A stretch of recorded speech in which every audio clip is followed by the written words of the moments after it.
Começa agora 70 a mais. Como viver bem a partir dos 70 anos. Alô, amigos do 70 a mais. No programa de hoje, vamos continuar com as dicas daqueles que nos prestigiaram no ano de 2025. Mas antes de falar sobre isso, eu quero, como sempre, pedir a vocês que deem o seu like, se inscrevam no canal e apertem o sininho, para que todos nós possamos crescer. E vamos ouvir também a palavra daqueles que nos ajudam, dos nossos parceiros comerciais. Somos movidos pela energia, nos 4 cantos do Amapá. Trabalhamos de forma incansável, sempre em busca da excelência. Somos movidos pela energia. A energia presente em cada obra bem executada, de cada cliente satisfeito.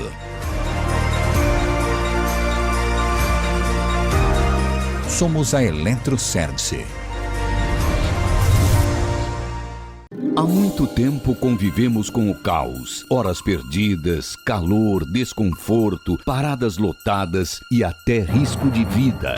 Tudo isso acabou. Chegou o Move 10, com rápido atendimento e segurança aos usuários. A Move 10 garante dignidade aos seus colaboradores com porcentagens mais atrativas e aplicativo fácil. Move 10, dignidade e segurança. Bom, para começar as nossas dicas de hoje, nós vamos ouvir a doutora Ana Augusta. Ela é farmacêutica e vai dar dicas importantes sobre o uso de fitoterápicos. E a primeira dica é melhor promover saúde do que tratar uma doença. Com esse aumento da expectativa de vida da população, a gente tendo mais idosos, a gente vivendo mais, a gente tende a ter mais comorbidades, mais doenças podem aparecer. Por isso que é importante essa atenção à saúde do idoso de forma personalizada, mais individualizada, e sempre com aquele intuito de promover saúde, né? Porque é mais fácil você promover saúde do que você tratar uma doença. O que acontece? Por ele viver mais, ele procura estar melhor, ter mais qualidade de vida. Por isso que ele vai em busca de suplementos, vitaminas, tudo que faz com que ele melhore de dores nas articulações, que são as maiores queixas. Só que esses medicamentos, mesmo eles sendo um fitoterápico, eles trazem risco. A vitamina em excesso, ela pode trazer prejuízo, ela pode ser tóxica também. Por isso, a vitamina D, por exemplo, que é o que está em alta, está na moda, a D, a B12, né? Muitos procuram também, porque a B12 é bom para a função cerebral, de fato, a D3 também. Só que essas vitaminas em excesso, elas podem ser tóxicas para a gente. Então, antes de procurar, eu quero usar vitamina D, vamos fazer um exame de sangue, vamos medir essa vitamina, ver quanto está, se está muito baixa, se está ok, porque senão fica algo assim muito aleatório. A gente acaba suplementando só porque um amigo falou que usou e se sentiu bem, porque viu na televisão, viu uma propaganda, mas isso é sério e precisa ter cuidado. A próxima dica que ela vai dar é fitoterápicos que melhoram a cognição e a memória em geral. Existem fitoterápicos assim, que têm estudos ainda não tão conclusivos, mas tem fitoterápicos com estudos que já provaram que melhora a parte de cognição. Por exemplo, a Bacopa Monnieri é um dos que eu costumo indicar bastante, tá? Magnésio trionato, que além de ser bom para o sono, melhora a parte do sono, a ansiedade e a parte cerebral também, tá? São os fitoterápicos que podem ajudar, sim, contribuem para essa parte da memória. A gente tem também o ginseng. O ginseng é muito conhecido também, né? Sim, ginseng, exatamente. Ele é bom para a memória também, ele é bom para o organismo no geral, para como é que se fala? Para ter a sensação de bem-estar, para cansaço físico, cansaço mental, ele é muito utilizado também. Ginkgo biloba é outro fitoterápico também utilizado para memória. Mas só que tem que avaliar se essa perda de memória é só por conta mesmo da idade ou se tem a ver com alguma outra causa que precisa ser investigada, tá? E a terceira dica, e não menos importante, é como não confundir medicamentos. O idoso, na maioria das vezes, quando ele está comprometido com essa parte de cognição, de memória, ou por ele estar fazendo uso de muitos medicamentos ao mesmo tempo, corre-se o risco dele poder confundir um medicamento com outro, que às vezes é mais de um medicamento num determinado horário, de manhã, aí ele vai usar o medicamento para tireoide, que é em jejum, aí depois tem o medicamento que é para osteoporose, tudo geralmente na parte da manhã, tem um medicamento que é após o almoço, então tem que ter um cuidado, deixar de forma que ele consiga se achar ali, que não confunda os medicamentos, mas se tiver alguém para ajudar, melhor ainda, seria o ideal. Tudo que a gente possa fazer para evitar o uso de medicamento da forma incorreta, no horário errado, A né? troca também, né? Troca A um pelo outro. troca. Então, tomar às vezes o mesmo medicamento mais de uma vez, isso é arriscado. Então, esse é que eu posso dar de orientação para quem fica de acompanhante, ajudando o idoso, para que consiga deixar os medicamentos separados, né? E oferecer no horário correto para eles, para que se eles puderem ter alguém acompanhando, melhor ainda. Agora vamos ouvir as dicas da doutora Magda, que é psicóloga. E a primeira dica é a importância do psicólogo na vida do idoso.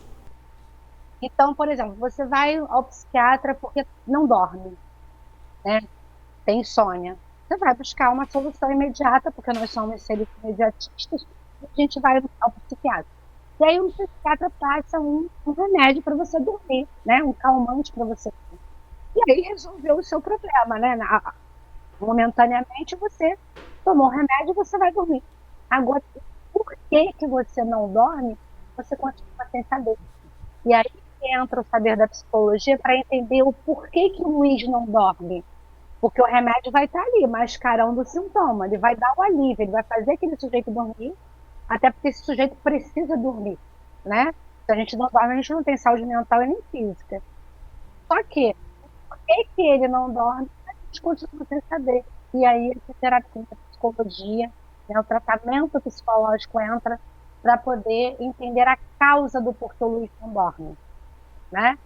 Então, é muito importante, inclusive, é indicado que você não procure logo diretamente um médico, porque dentro do contexto terapêutico, a gente consegue, às vezes, tratar questões psicológicas daquele sujeito que está em sofrimento, sem ao menos precisar de medicação. E, às vezes, ele entende, né, como ele está funcionando, o que está fazendo ele ficar mais estressado, ou não dormir, ou porque está angustiando ele. E aí, dentro desse trabalho terapêutico, ele consegue elaborar, né, aquelas dores, né, ressignificar alguns sentimentos, algumas emoções, a ponto de melhorar e não precisar de medicação. Então, assim, é muito importante a gente ter essa atenção e procurar um profissional da psicologia para até ter essa orientação mais profunda, né? Porque se tiver que tomar remédio, vai ter que tomar mesmo, e a gente indica, a gente encaminha, né, para um profissional psiquiatra.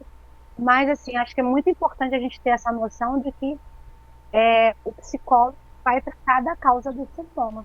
E muitas vezes sem necessidade de medicação. A próxima dica é a diferença entre tristeza e depressão. A tristeza faz parte da nossa vida, faz parte das nossas emoções. A depressão é diferente. A depressão é uma disfunção bioquímica do cérebro. Pois é, e como é que ela se desenvolve no cérebro? Vem de uma questão hereditária, né, e genética.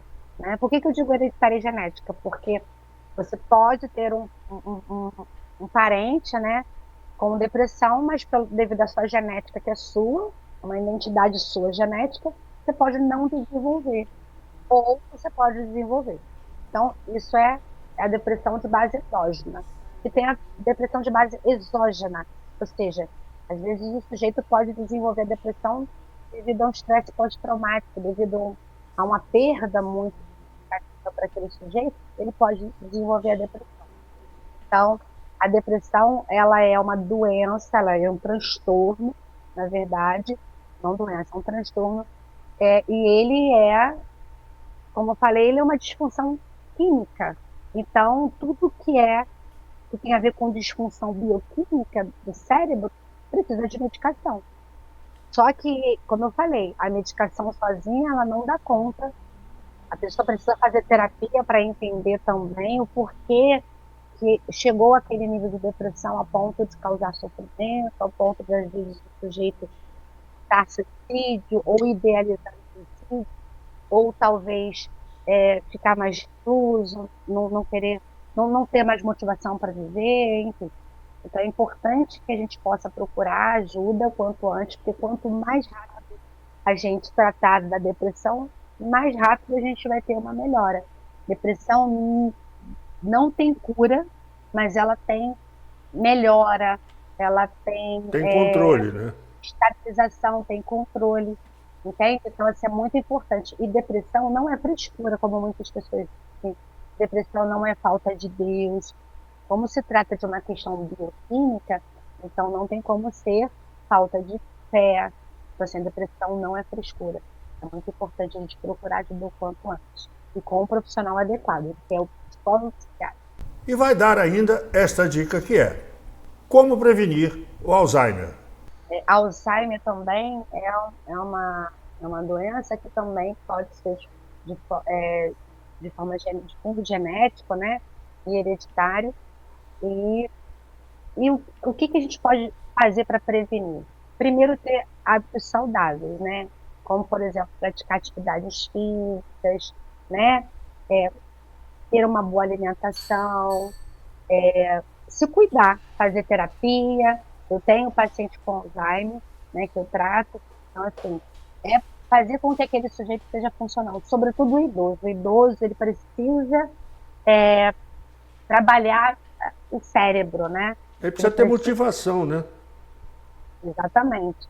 Então, aquele idoso que fica só dentro de casa, que não faz nenhum tipo de atividade física, que não tem uma boa alimentação, ele corre um grande risco de desenvolver algum transtorno, doença, enfim. Então, é muito importante para que a gente tenha longevidade, a gente pensar a longo prazo.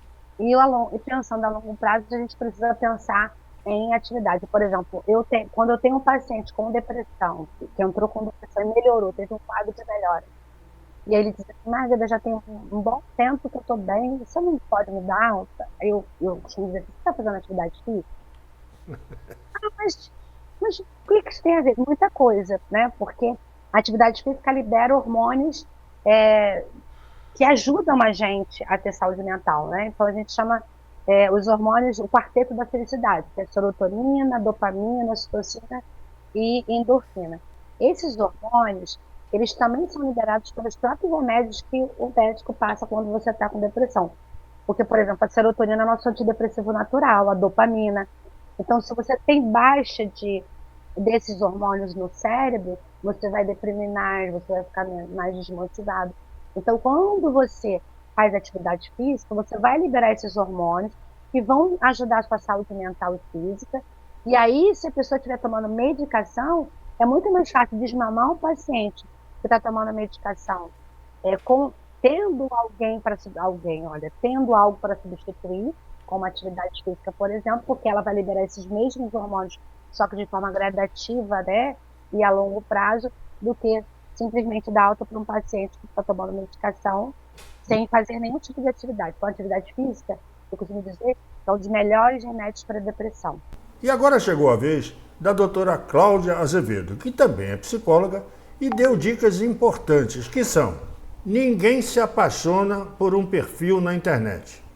Em primeiro lugar, ter cuidado com as redes sociais. Nem tudo que está ali é verdade, né? Se proteger com relação a essas pessoas, né? Ninguém se apaixona por um perfil. Ninguém se apaixona em uma semana, por olhar para você uma semana e declara uma paixão enlouquecedora. Avassaladora, né? Então, eu digo que tem que se ter muito cuidado. Primeiro, não ficar entrando nesses sites de relacionamento. Existem relacionamentos que dão certo? Tá, existem. Mas não são a grande maioria que dá certo. E não abrir não abrir para ninguém, né? Sobre família, falar assim, com tão pouco tempo de conhecimento, dar detalhes sobre família, sobre vida financeira, sobre trabalho, onde mora. Tem que ter cuidado com relação a esses fatores, porque você se torna muito mais vulnerável quando você se abre demais, né? Outra dica importante é cuidado com comunicações intermitentes pela internet. Você precisa ter cuidado, né? Cuidado com essas comunicações intermitentes, com esses pequenos gestos de afeto e cuidado, né, para não criar padrões de interação que mantenham, né, esse envolvimento com essas pessoas. É importante que você, se você já foi atingido, você busque ajuda. Busque uma ajuda profissional, busque a ajuda de um familiar que você confie bastante e converse com ele. E não exponha a sua vida nas redes sociais para alguém que está te dando migalhas. Você vale muito e não aceite migalhas de ninguém, porque você é muito importante e muito especial. E a última seria: a família precisa estar atenta ao idoso na internet.